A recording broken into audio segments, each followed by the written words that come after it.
Hi guys, hello students. You all are welcome to my YouTube class syllabus guidance. जैसे कि आप लोग जानते हैं कि हम लोग धातु और धातु कर्ण के टॉपिक पर डिस्कस कर रहे हैं, है ना। ये 3 पार्ट पहले हो चुका है, आज उसका नेक्स्ट पार्ट। एंड आज जो हमारा जो प्रीवियस क्लास में हमने जो मेटलर्जी के बारे में पढ़ रहे थे कि धातु का निष्कर्षण अयस्क से कैसे किया जाता है, उसके बारे में हम लोग पढ़ रहे थे। तो हमने उसके बारे में आपका अयस्क का सांद्रण की विधि के बारे में 3 विधि के बारे में बताया। धातु का निष्कर्षण की भी जितनी सारी भी विधि होती है, रोस्टिंग्स में आपका रोस्टिंग होता है, कैल्सिनेशन होता है, स्मेल्टिंग होता है, ये सब के बारे में हमने आपको बताया था। अब चूँकि वीडियो बहुत लंबा हो जाता है, इसलिए हमारा धातुओं का शोधन प्यूरिफिकेशन ऑफ मेटल छूट गया था।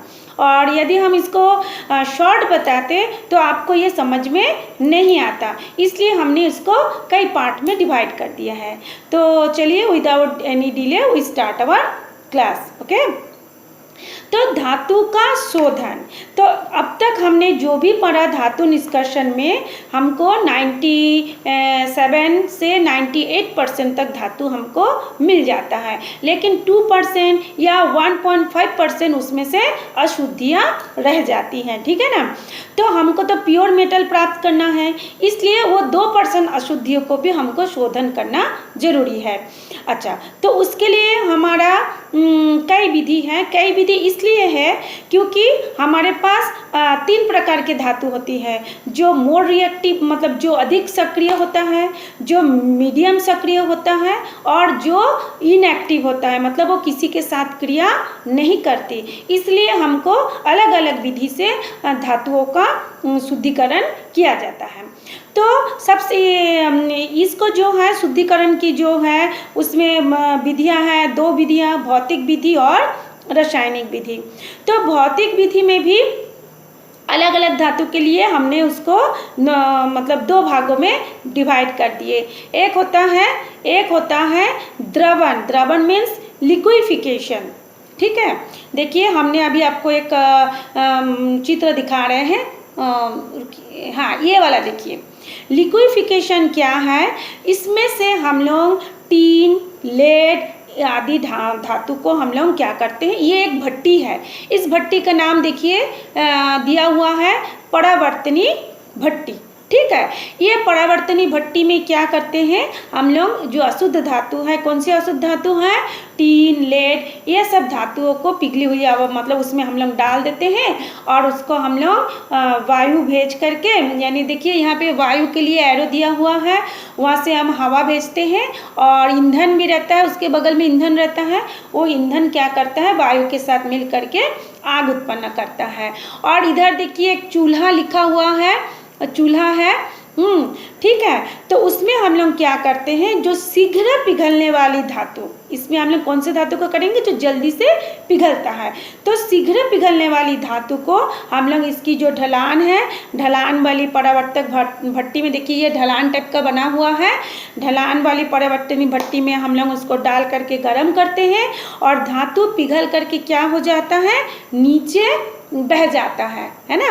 धातु पिघल करके नीचे बह जाती है और अशुद्धि जो होता है वही रह जाती है। और जो आपका व्यर्थ की गैस है, यानी इसमें यदि सल्फर हो तो सल्फर डाइऑक्साइड बन के निकल जाता है, कार्बन हो तो कार्बन मोनोऑक्साइड या कार्बन डाइऑक्साइड बन के निकल जाती है, या और भी कोई अशुद्धियाँ हो तो वो तली में बैठ जाता है और हमारा जो शीघ्र पिघलने वाली जो धातु है उसको एक दूसरे रास्ते से उसको निकाल लिया जाता है, ठीक है। तो इसको बोलते हैं परावर्तक भट्टी। तो इसमें हो गया हमारा। तो इसमें हम लोग कौन से धातु को शुद्ध करेंगे, जो कि अधिक जल्दी पिघलता है, जैसे टीन और लेड, ठीक है। नेक्स्ट पॉइंट पे हम जाते हैं, वो जोन शोधन या प्रभाजी क्रिस्टलन। आप लोग इसको देखिए, 1 मिनट में मैं आती हूँ, तब तक आप लोग इस वीडियो को देखते रहिए। अब हमारा जो नेक्स्ट पॉइंट है वो है प्रभाजी क्रिस्टलन यानी फ्रैक्शनल क्रिस्टलन। तो उसके लिए देखिए हमने आपके लिए इसी को बताने के लिए एक बताया गया था। उसमें क्या करते हैं कि धातु में जो अशुद्धियाँ हैं है ना, उसको हम लोग कैसे अलग करेंगे, इस विधि में आपका चित्र में भी दिया हुआ है। हमने उसको प्रैक्टिकल मतलब थोड़ा सा प्रयोग करके भी आपको दिखाते हैं। इस विधि से हम लोग किसको शोधन कर सकते हैं, गोल्ड, सिल्वर, प्लैटिनम, है ना, जो कि कम क्रियाशील या अक्रियाशील धातु होता है। तो देखिए इसमें क्या होता है, आपके चित्र में देखिए दिया है एक वृत्ताकार ऊष्मक, देखिए दिया है पीला रंग में एक वृत्ताकार ऊष्मक है। वो क्या होता है, जैसे मान लीजिए ये वृत्ताकार एक ऊष्मक है ना, मान के चलते हैं, यानी ऊष्मक मतलब गर्म चीज़ है। अब ये गोल है।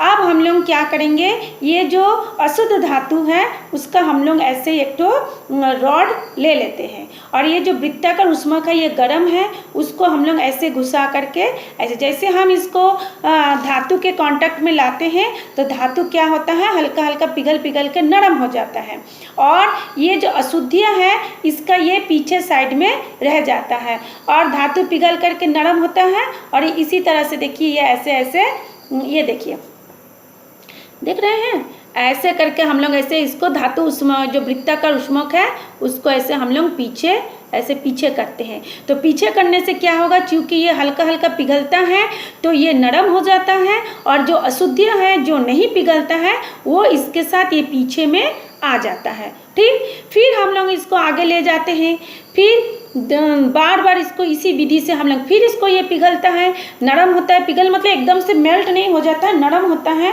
नरम होता है तो धातु यहाँ आ जाता है, और अशुद्धियाँ नरम नहीं होता है, वो इसको पीछे ऐसे करके हम लोग कर लेते हैं। तो ये क्रिया ऐसे बार बार करते हैं, अशुद्धियाँ आके ये पीछे में जमा हो जाता है और शुद्ध धातु का क्षण हमको मिल जाता है। ठीक है, तो देखिए आपके इसमें दिया है क्रिस्टलीकृत शुद्ध धातु पिघला हुआ जोन मतलब जहाँ पे ये हिस्सा को हम रखे हैं उसका और उसके आसपास के हिस्से को हम बोलेंगे क्षेत्र यानी जोन। तो ऐसे रख के ये पिघल थोड़ा सा नरम हुआ और अशुद्धियाँ इसके पीछे रह गया क्योंकि अशुद्धियाँ नरम नहीं हुआ, ऐसे करके वो चला करके हम लोग अशुद्ध धातु की क्षण से शुद्ध धातु हम लोग प्राप्त कर लेते हैं। ठीक है, ये देखिए ऐसे करके ये ऐसे, फिर इसको आगे ले जाते हैं ऐसे ऐसे करके हो गया। अब हम लोग क्या वो इस विधि से जो अशुद्ध धातु की छड़ बनाकर उसके एक सिरे को वृत्ताकार ऊष्मक से पिघलने तक गर्म करते हैं। फिर इस क्रिया को धीरे धीरे छड़ के दूसरे सिरे की ओर खिसकाते जाते हैं। ऊष्मक द्वारा धातु का एक भाग पिघल जाता है और वो अपने साथ अशुद्धियों को लेते हुए और ठोस होती हुई शुद्ध धातु को पीछे छोड़ते हुए दूसरे सिरे की ओर बढ़ता जाता है। ठीक है, इस तरह से हमारा अशुद्धि एक तरफ और शुद्ध धातु का क्षण हमको मिल जाता है।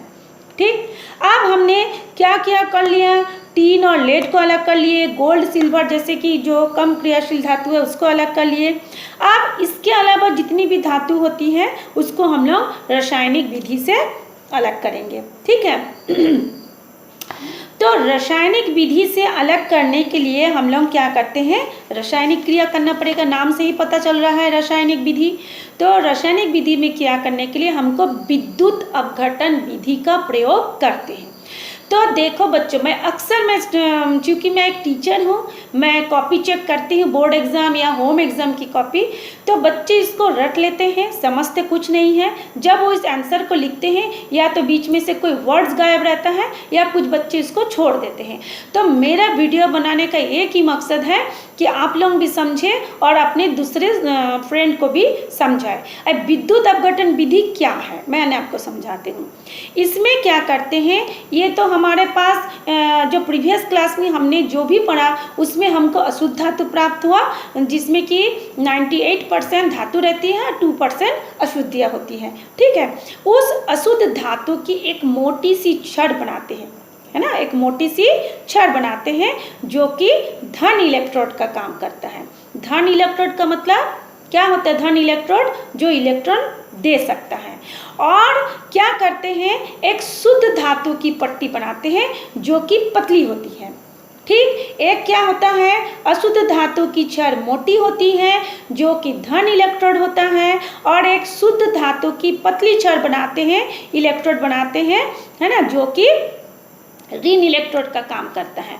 हम हमेशा जानते हैं ऋण क्या होते हैं, जैसे क्लोराइड ऋणायन होता है, ऑक्सीजन ऋणायन होता है, वो क्या करता है, इलेक्ट्रॉनों को लेता है ना। तो इसी तरह से हमको शुद्ध धातु और अशुद्ध धातु की दो छड़ लेनी है। अशुद्ध धातु मोटी होती है और शुद्ध धातु की छड़ क्या होती है, पतली होती है। ठीक है, अब शुद्ध धातु जो होगा वो ऋण हो इलेक्ट्रोड होगा, और अशुद्ध धातु जो मोटा होगा वो धन इलेक्ट्रोड होगा। ठीक, अब हम लोग क्या करेंगे, ये दो पट्टी को लेकर के आपको एक ड्राइंग में भी दिखा रही हूँ मैं, क्या कौन सा पट्टी है, देखिए पट्टी लिए हैं। जो अशुद्ध धातु है उसके बगल में देखिए लिखा है कैथोड, और जो शुद्ध धातु है जो ऋण इलेक्ट्रोड होता है वो देखिए थोड़ा सा पतला है। चित्र में देखिए, मेरे तरफ मत देखिए, वो क्या है, एनोड पतली है ना, उसमें देखो धनायन मैं लिख दी हूँ, और ये हो गया ऋणायन, एनोड हो गया। अब उनको हम लोग किस में लिए हैं, एक क्या बोलते हैं कि एक कोई भी एक कंटेनर में लिए हैं, कांच का कंटेनर या कोई भी एक कंटेनर में लिए हैं, कांच का ही ले लिए। अब हम लोग इसको एक एग्जाम्पल से समझते हैं, है ना। मान लेते हैं हमको कॉपर का शुद्ध धातु निकालना है, ठीक है, या आयरन का शुद्ध धातु निकालना है। तो हम क्या करेंगे, एक तो जो अशुद्ध होगा वो कॉपर होगा और वो कैथोड होगा और मोटा होगा, और जो शुद्ध एक तो कॉपर की पतली पट्टी लेंगे। अब क्या करेंगे, क्योंकि दोनों कॉपर है इसलिए दोनों इलेक्ट्रोड को हम कॉपर के लवण में हम लोग कोई विलयन में उसको हम लोग डुबो देंगे। तो कॉपर का विलयन में क्या है, मान लीजिए कॉपर सल्फेट के विलयन में हमने दोनों क्षार को डुबो दिए। अब दोनों को तार से जोड़ करके हम लोग उसमें इलेक्ट्रिक चार्ज प्रोवाइड करते हैं, फ्लो करते हैं। अब इलेक्ट्रिक चार्ज जैसे ही हम लोग उसमें फ्लो करेंगे, एज यू जैसे कि आप जानते हो इलेक्ट्रिक क्या करते हैं, दोनों को आयनों में डिवाइड कर देता है। यानी कॉपर सल्फेट है तो कॉपर आयन पॉजिटिव और सल्फेट आयन नेगेटिव दोनों में डिवाइड कर दिया, आयनों में विभाग कर दिया। अब ये क्या होता है, जो कॉपर आयन है ना, जो विलयन में जो कॉपर आयन था वो किस पर जमा होगा, जाके एनोड पर जमा होगा, है ना। जो दुबला पतला जो शुद्ध धातु है वो उस पर शुद्ध कॉपर के साथ जमा हो जाएगा। क्यों जमा होगा, अभी अभी हमने बताया, क्योंकि वो ऋण इलेक्ट्रोड है और ऋण हमेशा इलेक्ट्रॉन को अपनी ओर खींचता है, इसलिए वो उस पर जाके जमा हो जाएगा, है ना। अब क्या होगा, अब जब विलयन में से कॉपर आयन ऋण इलेक्ट्रोड पर जाके जमा हो गया तो जो विलयन था उस जगह तो खाली हो गया, उस जगह क्या हो गया, खाली हो गया, है ना। खाली होने के बाद वो खाली जगह में कौन आ जाएगा, कैथोड से जो मोटा इलेक्ट्रोड था, जो धन इलेक्ट्रोड था, वो कैथोड में से फिर ये कॉपर का इलेक्ट्रॉन आके उस खाली जगह में आ जाएगा। फिर उस जगह का फिर से मतलब डिवाइड होगा आयन में, कॉपर आयन और सल्फेट आयन। फिर वो कॉपर जाके फिर शुद्ध कॉपर एनोड पर जाके वो जमा हो जाएगा। ये प्रक्रिया तब तक चलते रहेगा जब तक कि पूरी जो अशुद्ध जो इलेक्ट्रोड था वो शुद्ध धातु जो है जब तब तक चलेगा जब तक कि वो एनोड पर जाके जमा ना हो जाए। जब वो जमा हो जाएगा ये क्रिया समाप्त हो जाएगी, फिर हम लोग शुद्ध धातु को अलग कर लेंगे और अशुद्ध धातु को अलग कर लेंगे। ये होता है क्या बोलते हैं इसको, विद्युत अपघटन विधि, इलेक्ट्रोलाइसिस मेथड। ठीक है, मैं आशा करती हूँ इसके बाद आप लोग कोई इस चीज़ को बिना समझे रटेंगे नहीं और आपका जो आंसर शीट होगा वो बिल्कुल सही आंसर होगा। ठीक है, और अगर नहीं समझ में आएगा तो आप फिर से कमेंट्स कीजिए, हम इसको फिर से एक बार समझा देंगे। ठीक, तो ये हमने इसको बता दिया।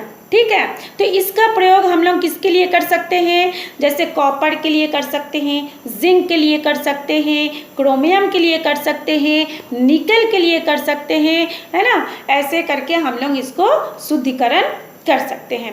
ठीक, तो कभी कभी सवाल पूछा जाता है कि विद्युत अपघटन विधि क्या है। ठीक। और या फिर विद्युत अपघटन विधि से आप कॉपर को कैसे शुद्ध करोगे, जिंक को कैसे प्योर करोगे, तो इस विधि से हम लोग कर सकते हैं। तो देखिए हमने एक चार्ट भी आपको दिया है। हाँ, ये जो मैं पढ़ा रही हूँ वो 10th क्लास के 9th चैप्टर का है और 12th क्लास के 6th चैप्टर का है। तो इसलिए दोनों ही क्लास में है, इसलिए मैं चाहूँगी 10th और 12th वाले दोनों इसको फॉलो करें। ठीक है। अब देखिए मैंने एक चार्ट दिखा रही हूँ, उसमें देखिए लिखा है अयस्क। अयस्क के पीछे क्या करते हैं, अयस्कों का सांद्रण करते हैं। शॉर्टकट चार्ट है रटने के लिए। सांद्रण करते हैं, सांद्रण का निष्कर्षण करते हैं, निष्कर्षण का फिर 3 विधि हो गया, उच्च क्रियाशील धातुएं, मध्यम क्रियाशील धातुएं और निम्न क्रियाशील धातुएं। जो उच्च क्रियाशील धातु होगी वो गलित धातु का विद्युत अपघटन होगा, फिर उससे हमको शुद्ध धातु प्राप्त होगा। और जो मध्यम क्रियाशील धातु होगा उसमें क्या होगा, कार्बोनेट अयस्क होगा और सल्फाइड अयस्क होगा। तो कार्बोनेट अयस्क होगा तो उसको हमको निस्तापन करना है, सल्फाइड अयस्क होगा तो उसको भर्जन करना है। फिर दोनों स्थिति में हम लोग निस्तापन करें चाहे भर्जन करें, दोनों स्थिति में हमको धातु का ऑक्साइड प्राप्त होगा। उस धातु का ऑक्साइड में से हम उसका अपचयन करेंगे, अपचयन से हमको धातु में अपचयित हो जाता है, फिर उसमें से हमको शुद्ध धातु प्राप्त होता है। और जो निम्न क्रियाशील धातुएं होती है वो भी सल्फाइड अयस्क होता है। उसका सल्फाइड अयस्क होगा तो क्या करेंगे, उसका भर्जन करेंगे, भर्जन में से धातु मिलेगा, फिर धातु को हम लोग शुद्ध करेंगे या परिष्करण करेंगे। ये हो गया शॉर्टकट चार्ट। ठीक, तो आप लोग इसको पढ़िए। हाँ, कुछ क्वेश्चन है मैं आप लोगों को बता दे रही हूँ। 10th क्लास के 147 पेज नंबर पे 3 क्वेश्चन है। क्वेश्चन है आयरन के ऑक्साइड अयस्कों के नाम तथा सूत्र लिखिए। हमने इसको पढ़ा चुके हैं, फिर भी आपके लिए मैंने ये दिखा रही हूँ। आयरन अयस्क होगा जिसमें से आयरन रहेगा, आयरन यानी Fe, तो Fe2O3 और Fe3O4। तो Fe2O3 का नाम होगा हेमेटाइट और Fe3O4 का नाम हो जाएगा magnetite. Hematite and magnetite. Next question is sulphide अयस्कों को किस विधि द्वारा सांद्रित किया जाता है। तो हमने बताया झाग उत्प्लावन विधि, तो आप लिख भी दी हूँ मैं झाग उत्प्लावन विधि। Third question, sodium potassium calcium धातुओं को उनके यौगिक से विद्युत अपघटन द्वारा प्राप्त किया जाता है। क्यों?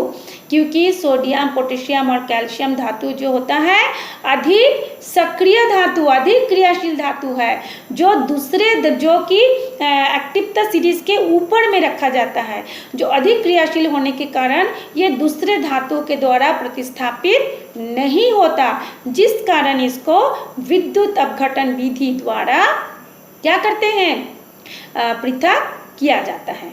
ठीक है, प्राप्त किया जा सकता है यानी अलग कर सकते हैं। ठीक, तो आज इतना ही तक। 10th और 12th वाले आप लोग इसको पढ़िए, समझिए, बार बार देखिए वीडियो को, दूसरों को भी समझाइए, दूसरों को भी शेयर करिए।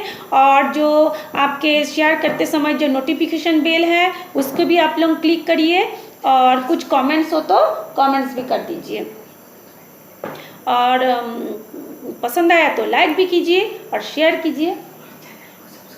और एक बात, आप लोग जितने लोग चैनल को सब्सक्राइब किए हैं उसके लिए आपको भी धन्यवाद। इसलिए धन्यवाद क्योंकि मुझे लगता है कि आप लोग मेरे क्लास को फॉलो कर रहे हो, आप लोग पढ़ाई कर रहे हो। और जो नहीं किए हैं आप उनको भी सब्सक्राइब करने बोलिए, ताकि वो भी इस पढ़ाई का लाभ उठा सकें। मेरा एक ही मकसद है कि आप लोग आगे बढ़े। ठीक है, जो कमी आप लोगों को समझ में दिक्कत होती है, मेरा एक ही एम है, आप उस कमी को इस वीडियो के माध्यम से दूर करें या अपनी जो समझ है समझ को पूरी करें। ठीक है, थैंक यू। ठीक है ना।